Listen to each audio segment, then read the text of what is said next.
Anuj home কিচেনলৈ সকলোকে স্বাগতম জনাইছোঁ। আজি মই এটা চেৱৈৰ একেবাৰে সহজভাৱে বনোৱা এটা ৰেচিপি লৈ আহিছোঁ। আৰু মই এই ধৰণে একেবাৰে পাতল পাতল চেৱৈ লৈ লৈছোঁ। আৰু এইটো ৰ'ষ্টেড হয়, কিন্তু মই তেতিয়াও ইয়াক ভাজিম, কাৰণ এনেই ৰ'ষ্টেড হ'লে আৰু যদি বনাই দিয়ে তেতিয়াহ'লে চেৱৈটো ইমান টেষ্ট নহয়। আৰু দেখিছে নহয় এইটো কিমান পাতল চেৱৈ। আৰু এইটো এই ধৰণে মই ভালকৈ ভাঙি ল'লোঁ, তেতিয়া ভাজোঁতে অলপ সুবিধা হ'ব। মই অলপ ৰিফাইন অইল লৈছোঁ। আপোনালোকে যদি ভাবে তেতিয়াহ'লে গৰু ঘিউ ল'ব পাৰে। প্ৰথমে মই কি কৰিছোঁ, ড্ৰাই ফ্ৰুটছখিনি মই ভাজি ল'ম। মই কাজু কেইটামান দি দিছোঁ, দি পেলাই এইখিনি অলপ কালাৰ অহালৈকে ভাজি ল'ম। আৰু ইয়াতে মই লগতে নাৰিকলখিনি দি দিম। এই শুকান নাৰিকল, কাৰণ চেৱৈত নাৰিকল পৰিবই লাগিব, কাৰণ বহুত টেষ্ট হয় নাৰিকলটো, শুকান নাৰিকলটো দিলে। আৰু যদি ভাবে আপোনালোকে ফ্ৰেছ নাৰিকল দিব তেতিয়াহ'লে ৰুকি পেলাই অলপ ভাজি পেলাই দিব পাৰে। আৰু মোৰ নাৰিকলখিনিও ভজা হৈ গ'ল। আৰু এতিয়া মই লাষ্টত কিচমিচ দি দিম।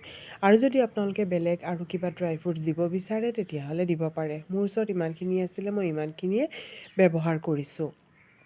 আৰু এতিয়া চাওক গোটেইখিনি কিমান ধুনীয়া ভজা হৈছে, কিমান ভাল কালাৰ আহিছে। এই সময়তে মই গোটেইখিনি নমাই দিম। আৰু কাৰণ কাজু মই প্ৰথমতে দিছোঁ, কাজু ভাজোঁতে অলপ সময় লাগে, নাৰিকল খুব সোনকালে ভজা হৈ যায়। আৰু এতিয়া মই যিখিনি তেল আছিলে তাতে মই চেৱৈখিনি দি দিছোঁ।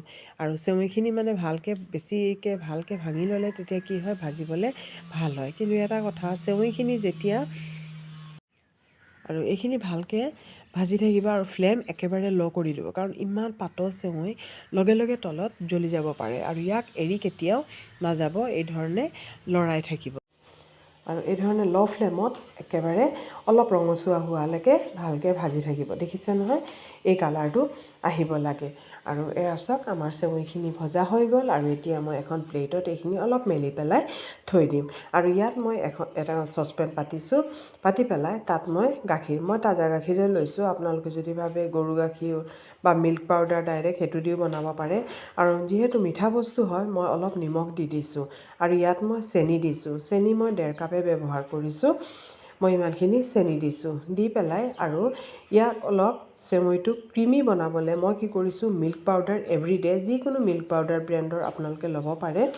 মই এভৰিডে লৈছোঁ। লৈ পেলাই ইয়াতে মই গাখীৰখিনি অলপ গৰম গাখীৰখিনি মই ইয়াতে দি দিম। চাব যাতে কোনো গোটা বান্ধি নাথাকে গাখীৰখিনি, আমুলখিনি। আৰু এতিয়া মই ইয়াত গৰম গাখীৰ দি পেলাই এইখিনি খুব ভালকৈ মিক্স কৰি ল'ম।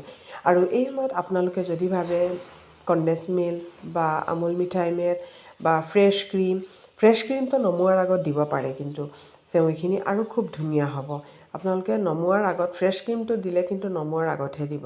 আৰু এতিয়া মই মিল্ক পাউডাৰখিনি ভালকৈ গুলি লৈ আৰু ইয়াতে মই দি দিছোঁ।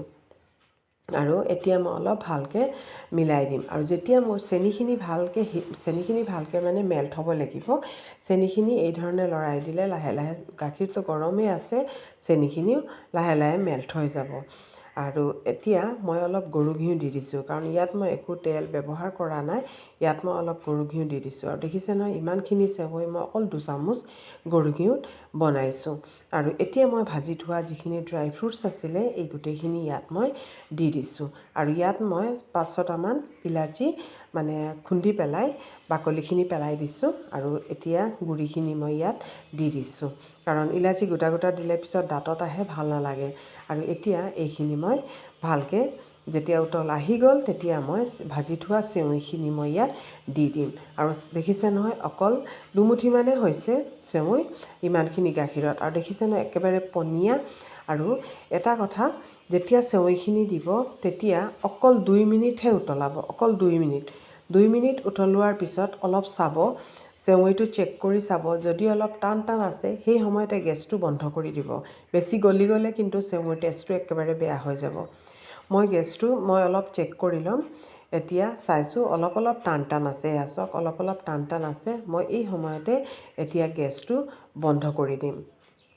আৰু এতিয়া যিখিনি ইমান লিকুইড দেখিছে, যেতিয়া মই গেছটো বন্ধ কৰি দিম তেতিয়া কি হ'ব, নিজে নিজে এইখিনি মানে ডাঠ হৈ আহিব। আৰু যদি আপোনালোকৰ প্ৰথম বনাইছে তেতিয়াহ'লে যদি বেছি ডাঠ হয় তেতিয়াহ'লে পিছত ঠাণ্ডা গাখীৰ মিলাব, গৰম গাখীৰ নহয়, ঠাণ্ডা গাখীৰ মিলাই দিব। আৰু এতিয়া চাওক আমাৰ অলপ দেৰি হৈ গ'ল, তাৰপিছত মই আপোনালোকক দেখাইছোঁ। এয়া চাওক, এই মাত্ৰ দুমুঠি চেৱৈয়ে কিমান ধুনীয়া আৰু ইমানখিনি চেৱৈ ৰেডি হৈ গ'ল আৰু ইমান ডাঠ হৈছে।